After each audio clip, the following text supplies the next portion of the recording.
আঁচনিখনৰ উদ্দেশ্যটো আছিলে যে বাল্য বিবাহ ৰোধ কৰা।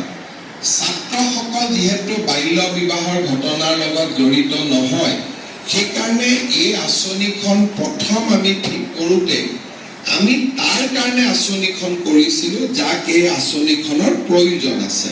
অৰ্থাৎ মাহত নিশ্চিতভাৱে চৰকাৰৰ পৰা জলপানী নাপালে বহুত দেউতাক মাকে শিক্ষাৰ বা যিটো ছাত্ৰীগৰাকীৰ শিক্ষাৰ বোজা ল'ব নোৱাৰি হাতত ভাল দৰা পালে লগে লগে ছোৱালীজনীক বিয়া দি দিয়ে। সেইকাৰণে গোটেই আমাৰ উদ্দেশ্যটো আছিলে যে বাল্য বিবাহ ৰোধ কৰাৰ কাৰণেহে নিযুত মইনা আঁচনি। বাবু আঁচনিখন আমি মৰমত দিয়া আঁচনি, ইয়াৰ লগত বহুত উদ্দেশ্য জড়িত নাই। কাৰণ ল'ৰাবিলাকে ইউজুৱেলি সৰুতে বিয়া নকৰে, তেওঁলোকে এটা ডিষ্টিংক্ট এজ পোৱাৰ পিছতে তেওঁলোকে বিয়া পাতে।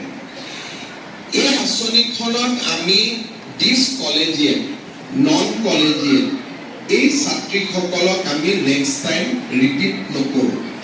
কলেজৰ ফ্ৰী এডমিশ্যনৰ ক্ষেত্ৰতো এটা বিতৰ্ক হয়। আমি আপোনালোকে জানে যে কলেজত আমি ল'ৰা ছোৱালীসকলক আমি বিনামূলীয়া নামভৰ্তি কৰোঁ, কিন্তু সাধাৰণতে চৰকাৰী আঁচনিবিলাকে নিয়মীয়া ছাত্ৰ ছাত্ৰীকহে সামৰি লয়। কোনোবা যদি কলেজত নাহে, এবছৰৰ পিছত তেওঁ কলেজত আহিলে